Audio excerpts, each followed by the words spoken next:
Welcome to Faith Positive Radio with Dr. Joey Fawcett, the Christian business coaching conversation that increases your faith with greater joy at work so you love God and others more. Dr. Joey interviews Christian business professionals just like you to discover their secrets for working faith positive in a negative world. Welcome to Faith Positive Radio with Dr. Joey Fawcett. Faith Positive Nation, I know you've had the experience of working with someone or meeting someone from the first time and you go, wow, I want to know that person more. And then the more you're with them, the more you like them, and you just develop this chemistry in your relationship, right? So that you know exactly how to talk to that person, how to have fun with that person, in addition to get a lot of great work done. Today's guest is that to me. She is one of our Faith Positive certified coaches, and I had the opportunity during the training time to get to know her, and I just love her. She, in fact, is my Canadian sister, if I may be so bold. Our guest today is a leadership development coach and an organizational development consultant with the Iris Group. Website is irisgroup.ca. And she's based near Toronto. Faith Positive Nation, help me welcome my Canadian sister, Marion Howell. Marion, welcome to Faith Positive Radio today. Thank you, Joey. I am so glad to have you on. I've been looking forward to this for a while. So as a leadership development coach and organizational development consultant, let's just start off by helping Faith Positive Nation understand some of the nuances, the differences between being a leadership development coach and an organizational development consultant, coaching consultant. What's the difference between those two? Maybe easier to talk about where they're the same first. So they're both about change, and they're both involving how people change. Mm-hmm.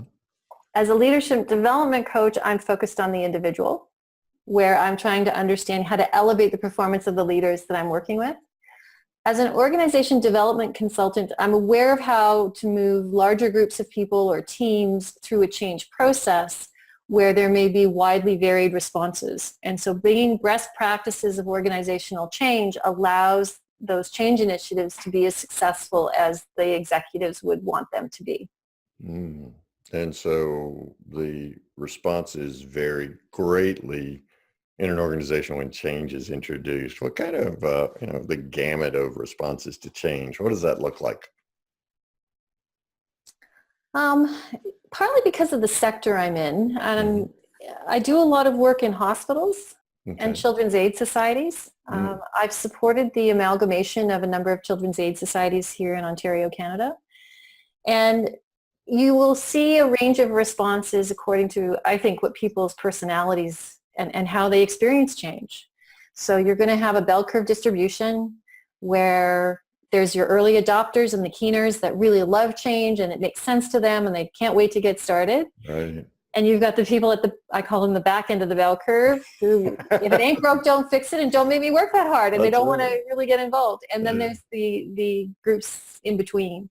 And so by having change done with them instead of to them, there's some good constructs that can help people move through the change process in a way that's meaningful to them, and in a way that you don't have to worry about buy-in. If you do good organizational development practices, you have ownership and you never have to have a buy-in discussion. Yeah, it's a highly collaborative process, right? Where you get a lot of stakeholders involved and things like that. Yeah. Well, it seems like every day brings change, at least it does into my life, and I suspect into yours too.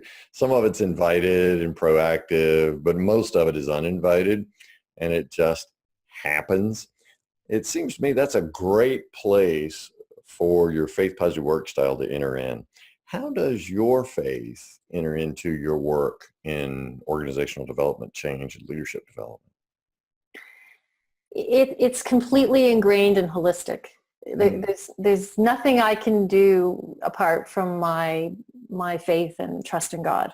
And sometimes I have to work at that trust and faith, and sometimes it happens more naturally. But ultimately, it's a part of everything I do. And it starts with what I believe to be true about people. Nobody wants to come to a leadership development coach and grow and stretch and be vulnerable if I don't like them. Yeah, it's just a miserable hour spent with someone that you know doesn't like you, but you got to go through this coaching session, right? No, I find that that's not exactly how to attract clients. Yeah, And so really. part of what I have to understand is everyone that comes to me is, is valued by God. Yes. And that I must show the same value and respect, especially when people have different points of view and different leadership styles than me. So that heightened level of respect, my phrase for this is I hold my clients in unconditional high regard. Say that again, Marion. I hold my clients in unconditional high regard. Wow. That word unconditional, man, I get some pushback from people when I use the word unconditional. I've even had folks tell me that it's impossible for we human beings to do anything unconditionally, especially love, or in this case, hold them in high regard. God's the only one that can do that. How do you hold people in an unconditional high regard? I don't know how. I think it's just part of how God wired me. If we're going to do the Myers-Briggs type, the personality type, I'm an INFJ. Uh-huh. And I just understand that everyone has strengths and weaknesses, and I can either spend my time focusing on somebody's failings and shortcomings, or I can celebrate their strengths and help them mitigate those failings and shortcomings. So it doesn't mean I pull my punches in the sense, I guess punches is a terrible phrase for that, but my phrase for this is I speak truth with love. Speak truth with love. That's the way Paul said it. He really meant I don't hold any punches and I love them, right? That's right.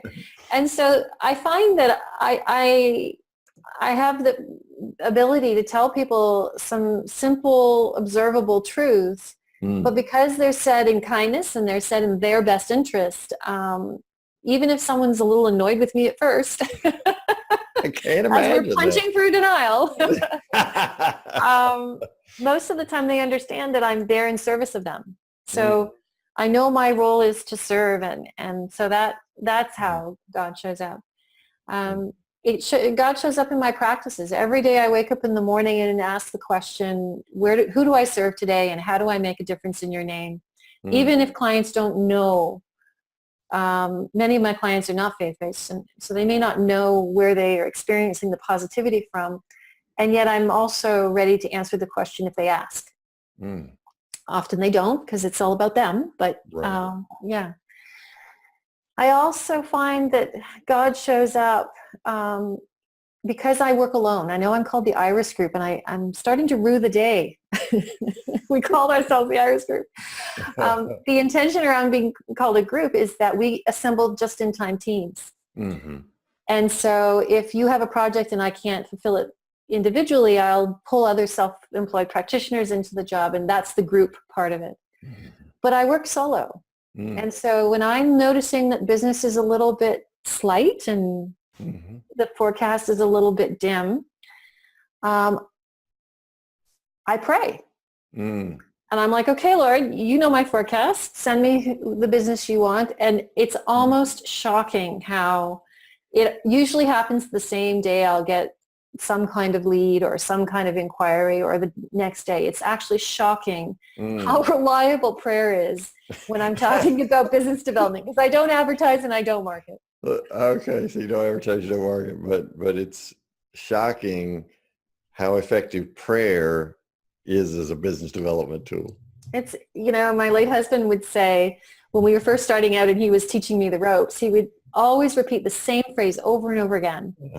Do excellent work, put the client first, and trust God with the rest. Do excellent work, put the client first, and trust God with the rest. Wow.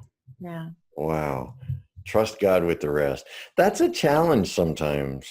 Well, let me be really transparent. It's a challenge for me in managing our company. And I coach enough other business people to know that it's beyond you and me, Mary. So what does that look like for you to trust God with the rest? How do you do that? Well, the first thing I have to notice is when I stop trusting. So it's usually a fear response, an anxiety response, a worry. So it starts with self-awareness. Okay. Right? Noticing when I've lost that sense of peace. Okay. So when anxiety has replaced the peace, or you find yourself worrying instead of celebrating or giving thanks. Yep. Okay. All right. Yeah. Boy, that's a great indicator. Yeah. So that way I don't get too far into it. So I believe my sad stories about how things are going to be terrible. That's right. The sky really is falling. Well, and anything about the future is pure imagination, right? It is. It And is. so I can imagine a positive future or a negative one, just like Absolutely. I guide my clients to. And That's so, right. That's right. because our beliefs can become self-fulfilling prophecies, Mm. staying grounded is the way to stay grounded for me is to notice when my peace is broken. Mm. Mm. What does that look like when your piece is broken? Usually I start imagining that I'm going to run out of money. Okay. So money is kind of that Yeah. soft spot for you that you go to. Yeah. That's true for so many of us as business owners too. There's going to be more life than cash, right? And cash is the lifeblood of any business. We hear all these things, and then we start thinking it's up to us to go out and generate that business. But what you just said a moment ago is prayer is the best business development tool. It is, and I'm a little sheepish about the fact that I have a marketing degree. But you don't market or advertise. And I do no marketing or advertising. In fact, my website has not been updated since my husband passed away 18 months ago. So, Wow. every time I want to get on that keener bandwagon of marketing, I just find my anxiety goes up. Really? And every time I just say, okay, Lord, I'm just going to trust you. And sure enough, my forecast fills up and the business finds me. And the discipline as a self-employed person is whatever they're asking for, say yes even if you don't have it all figured out in the moment. Just say yes. Yeah. Mm-hmm. Or put them in touch with the person who you think could help them if it's too far outside of my capacity to develop. So. Mm-hmm. Mm. So you pray and ask God to send you the clients that God wants you to work with. Yeah. And that works. So then when the particularly difficult client shows up, I kind of don't get to complain. I may have to vent, or I may have to sort of pray through, okay, Lord, you sent them to me. Now what am I supposed to do? So if I have any particularly difficult tasks or clients, I never get to play the victim because I asked you for it. That's right. And you signed on to whomever God sent. There you go. Yeah. And God's saying, look, Marion, I tried 3 other coaches before you, and none of them would take him. Yeah, the other thing I do that may be a little different than other coaches, because many of these things are not that different than maybe what some other coaches are doing. I also hold available 10% of my practice as tithe. And I've learned, like 10% of your time in coaching, so you do pro bono work? Mm-hmm. Except I've discovered that pro bono work is a bit of a lose-lose scenario. I started out by doing pro bono work, and I found that the clients who didn't pay me didn't show up on time. They didn't do their homework. They didn't commit. They were just trying something else for the heck of it, and there was no commitment. So I have some minimum specifications for my tithe portion of my practice. That the client has to have a legitimate coaching need. Okay. And I have to get paid minimum wage because I'm at least as worthy as the person that flips their burgers. So that's the floor. Minimum wage is the bottom. You got to pay me something. It's going to be minimum wage. I'm okay. And they have to be able to afford it.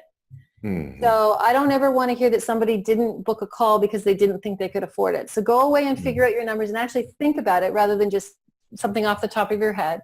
Right. Figure out what's affordable and come back. And I usually have a few people on my roster. As long as my corporate clients are paying me my normal wage, I can afford to take this on. And it's often very meaningful work.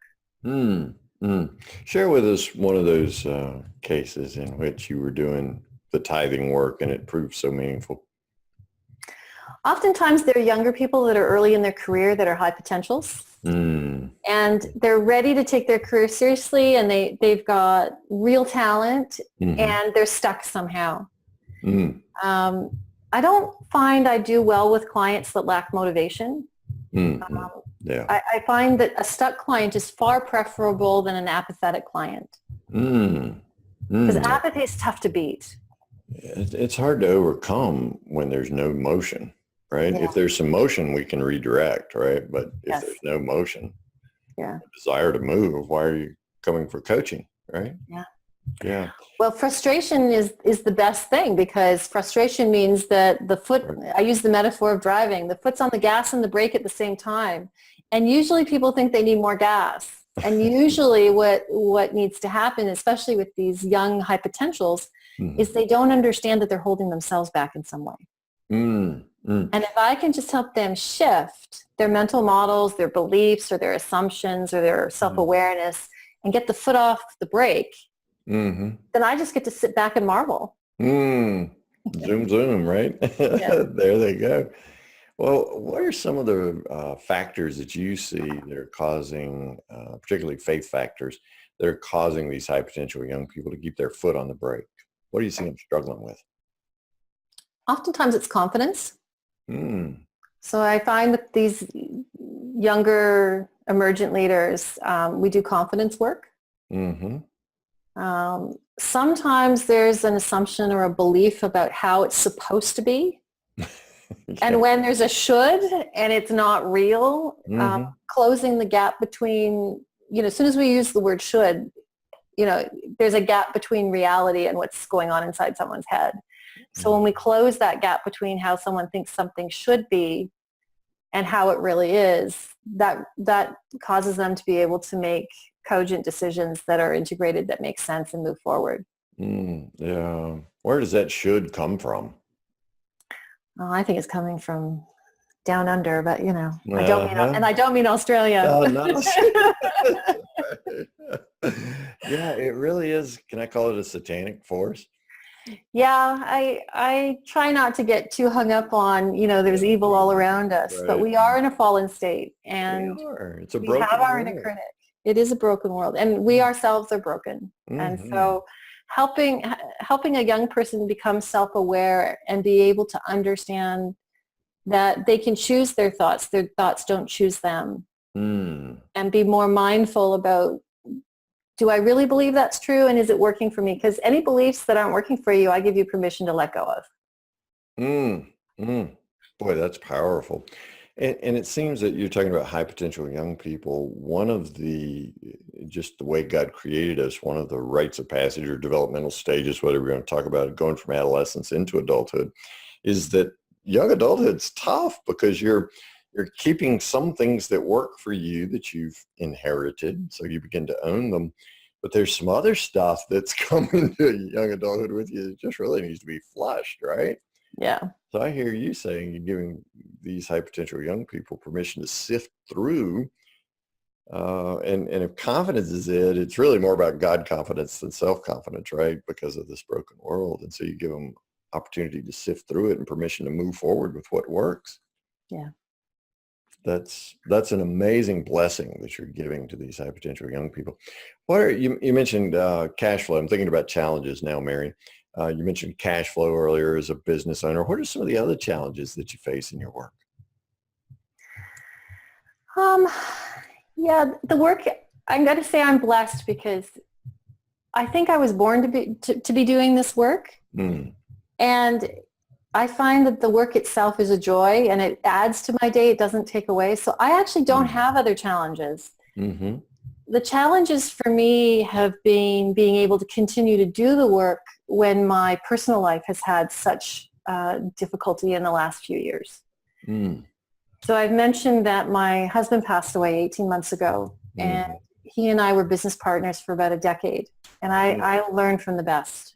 He was one of the foremost organization development consultants in Canada, and partnered with him very closely, and we had really synergistic relationship where he did his thing, but I did my thing, and they were very complementary, but I didn't have to do his stuff and he didn't have to do mine. And now that I'm solo, yeah, he's not there to do his stuff, is he? He's not there to do his stuff, and frankly, I'm a little ticked off at times. Really? Where'd you go? Right? So learning how to be a solo practitioner has been a real struggle. And God has blessed me. God has shown up. He's reminded me that I've learned well and that I don't have to be him in order to go forward. So God has been reassuring me, and the clients have been reassuring me along the way. But it has been a really difficult challenge. And the 2 years prior to his death, he was in declining health. And I was diagnosed with breast cancer in February 2016 and had a mastectomy. So I was in chemotherapy in the summer before he died, and he passed away in October. Oh, wow. And so Peter always had a way of seeing the positive. And so he jokingly called it our three-legged race. Every morning we'd get up and we'd look at each other with that sort of sideways look and say, who's got two or who's got the one? And we'd figure out who is in the worst shape. And then we'd sort of figure out how to plan our day. You started the day with triage then. We started it with triage. And as time went on, there were days where like, okay, we both can't have one leg. Like somebody's got to get the work done. Last time, it's your turn. Yeah. Right. So yes, that whole season was very, very difficult, and he wanted to continue working until the end, and he did. He was having journal articles published in the summer before he died, but he lost the ability to speak clearly, and so he still wanted to maintain the front of room presence that he was so blessed to be able to do. He was such a gifted teacher and leader, and I found I had to step into the void. Wow. And his solution for it, talk about a challenging day. I'd walk into a facilitation and, I know who's doing my part, he's doing his part. And then he'd turn to me at some point, I would never know quite when, and he'd go, I can't go on. My voice is at its limit. And I'd have to try to do his parts. Oh, man. So we were kind of scrambling, and the clients never complained. We were still able to do what we needed to do, maybe on a lighter workload schedule. But the stress of that was just crushing at times. Oh, it had to be. Yeah. So what did your faith journey teach you during that time, Marion? It taught me to pray short prayers that sound like this. Oh God, do something. Help me. Now would be good. Yeah. Or how about, okay, Lord, take me home now. Take me home because I'm done. That's right. It was those survival prayers and not, it also taught me though that, again, the work part kept going because it was a gift. So right through Peter's death, all of that, I was back in the classroom 2 weeks after his memorial service. Wow. I was coaching all through my cancer treatment because it didn't take from me. It also taught me though that God will provide help. God will provide help. So I had to trust God and say, I can't do this, Lord. I just can't. Like, this is too big for me. And he sent me my pastors, particularly Amy Russell, my executive pastor. He had been my worship leader before. And Peter was on life support for 15 days. And Amy showed up. And she was there for me. And there were times that she was there for me till 2 a.m. And she still had to get up and get her kids to school. I had food dropped off by the group at the church that does that. I had neighbors drop off food because they just knew that we were just struggling so much. And, the neighbors, when we would walk our dogs, they would let me vent. And they just let me talk about it. So you're walking Fido and Marion, right? Yes. My faith also allowed me to honor the grieving process, but do so with a deep, deep hope. What does that hope look like? It hit me when I was rereading a book that's co-authored by Brenda Zimmerman, who's a colleague at one of the programs I'm in. She was a writer around some of the literature that I love to read on complexity theory. It's a book called Getting to Maybe. And in the preface, and I don't remember who it was written by, it said, people confuse hope and optimism. And I thought, wait a minute, I think I'm one of them because I use those things interchangeably. And it was written that optimism is believing that everything's going to turn out okay. And so I think I've been an optimist at different seasons of my life. But my optimism had to stop because I knew Peter was going to die. He was in failing health, and this was evident. All the medical people, they hedge it. They don't want to really say too much, but it was clear that he wouldn't survive indefinitely. This was written that hope is different than optimism. That hope is believing that you'll be okay no matter how it turns out. And so the experience of going through the real pain and the struggle of Peter dying and being sick at the same time and coming out the other side, I had to go for hope because optimism wasn't there. Right. I couldn't say everything's going to be fine. Everything wasn't fine. But I learned that God is eternal, and that in the eternal sense it's fine, and that I will see Peter again. And I'd like to say he's watching over me, but I have no biblical evidence that that's the case. Because I don't think he'd be that bored standing around listening to what I'm doing, right? I think he's got something way better to do when he's hanging out with the Lord. But that's right. There's a whole worshiping Jesus thing going on. Right. And he can talk again, and believe me, he's going to want to do some more of that. It's really good. That's right. So understanding that there's a gracious, loving, powerful God that transcends optimism and takes me to a place of hope. And it was a difficult time that I had to hang on with both hands. I really had to hang on to that hope. But I don't know how people who don't have an understanding of God, I think they go for optimism, and it gets superficial and a bit empty. It gets eggshell thin and cracks under the pressure of this world. Whereas, this hope, this faith that you and I are talking about is deep and abiding. I like the way you said that. And you remind me of what Paul said when he said, when we don't know what to pray, which are those times you're talking about, the Holy Spirit intercedes for us with sighs too deep for words. Yes. Wow, therein lies our hope, right? Yeah. Marion Howell is a leadership development coach and an organizational development consultant with her own company, the Iris Group. You can find out more at irisgroup.ca.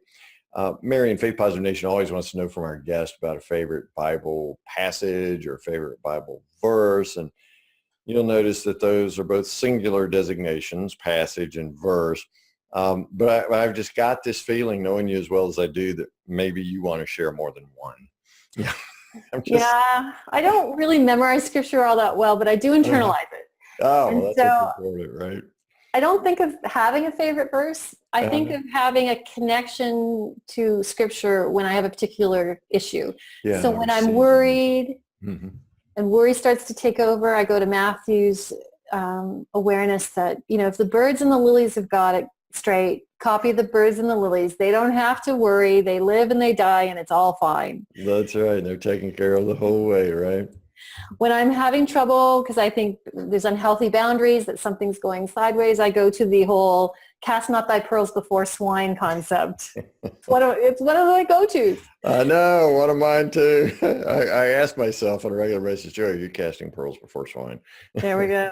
When I start to worry that I might become greedy or ambitious for money's sake, we all need money, but every once in a while I want to put that in check. And then I just remind myself, hearing my grandmother say, store up your treasure in heaven. And I ask myself, okay, it's not that I don't get to have treasure. It's where am I putting my faith? When I find myself getting overwhelmed, I go to the, lean not on your own understanding. So I can't say I have a single Bible verse that really I live and die by. It's more this, okay, when this thing shows up, go here. That's right. Situational favorite verse. There we go. I like that. Well, I love it that you have what I call go-to verses, just based on what you're experiencing at that time, verses that speak to you. When you read something like particularly the book of Psalms, you find that's exactly what David did. And the Psalms just really jump out at me. And then Proverbs 3, 5, and 6, you just mentioned a moment ago about not leaning on your own understanding. that certainly has seen you through. And I hear in you and see in you, Marion, that despite the pain of your own breast cancer and losing Peter, that you are a better coach today for having gone through those experiences, that God used those for your good, but especially for the good of your clients, and that this is how you can hold your clients in such unconditional high regard because you know the love and grace of Christ himself. I'm inspired. I love every minute I get to spend with you. So Marion Howell wants to spend time with you too, Faith Positive Nation. Reach out to her. Her email address, Marion, you want to give us your email address? Is Marion, Marion, at Iris Group, irisgroup.ca. So those of you from the U.S., because I'm in Canada, .ca means that I'm in Canada, and not to be confused with .com. Which means you're in com.